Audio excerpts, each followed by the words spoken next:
KaraokeBooks. The Wonderful Wizard of Oz. Lyman Frank Baum. Audiobook. Chapter 21. The Lion Becomes the King of Beasts. After climbing down from the China Wall, the travelers found themselves in a disagreeable country, full of bogs and marshes and covered with tall, rank grass. It was difficult to walk without falling into muddy holes, for the grass was so thick that it hid them from sight. However, by carefully picking their way, they got safely along until they reached solid ground.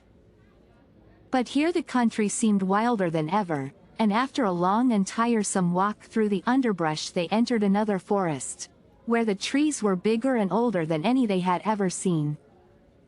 "This forest is perfectly delightful," declared the lion, looking around him with joy. "Never have I seen a more beautiful place." "It seems gloomy," said the scarecrow. "Not a bit of it," answered the lion.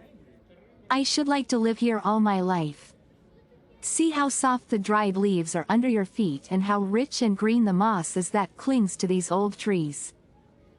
Surely no wild beast could wish a pleasanter home."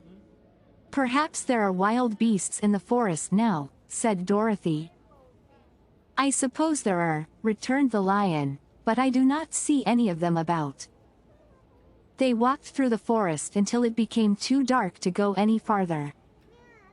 Dorothy and Toto and the lion lay down to sleep, while the woodman and the scarecrow kept watch over them as usual. When morning came, they started again. Before they had gone far they heard a low rumble, as of the growling of many wild animals. Toto whimpered a little, but none of the others was frightened, and they kept along the well-trodden path until they came to an opening in the wood, in which were gathered hundreds of beasts of every variety. There were tigers and elephants and bears and wolves and foxes and all the others in the natural history, and for a moment Dorothy was afraid. But the lion explained that the animals were holding a meeting, and he judged by their snarling and growling that they were in great trouble. As he spoke several of the beasts caught sight of him, and at once the great assemblage hushed as if by magic. The biggest of the tigers came up to the lion and bowed, saying, "Welcome, O King of Beasts. You have come in good time to fight our enemy and bring peace to all the animals of the forest once more." "What is your trouble?" asked the lion quietly. "We are all threatened," answered the tiger, "by a fierce enemy which has lately come into this forest. It is a most tremendous monster, like a great spider, with a body as big as an elephant and legs as long as a tree trunk. It has 8 of these long legs, and as the monster crawls through the forest he seizes an animal with a leg and drags it to his mouth, where he eats it as a spider does a fly. Not one of us is safe while this fierce creature is alive, and we had called a meeting to decide how to take care of ourselves when you came among us." The lion thought for a moment. "Are there any other lions in this forest?" he asked. "No, there were some, but the monster has eaten them all. And, besides, they were none of them nearly so large and brave as you. If I put an end to your enemy, will you bow down to me and obey me as king of the forest?" inquired the lion. "We will do that gladly," returned the tiger, and all the other beasts roared with a mighty roar, "We will." "Where is this great spider of yours now?" asked the lion. "Yonder, among the oak trees," said the tiger, pointing with his forefoot. "Take good care of these friends of mine," said the lion, "and I will go at once to fight the monster." He bade his comrades goodbye and marched proudly away to do battle with the enemy.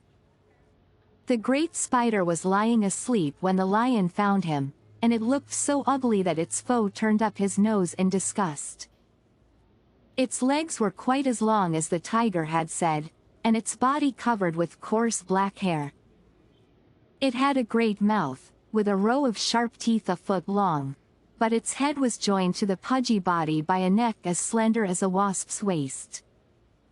This gave the lion a hint of the best way to attack the creature, and as he knew it was easier to fight it asleep than awake, he gave a great spring and landed directly upon the monster's back. Then, with one blow of his heavy paw, all armed with sharp claws, he knocked the spider's head from its body. Jumping down, he watched it until the long legs stopped wiggling, when he knew it was quite dead. The lion went back to the opening where the beasts of the forest were waiting for him and said proudly, "You need fear your enemy no longer." Then the beasts bowed down to the lion as their king, and he promised to come back and rule over them as soon as Dorothy was safely on her way to Kansas. If you liked what you heard, please subscribe to the channel.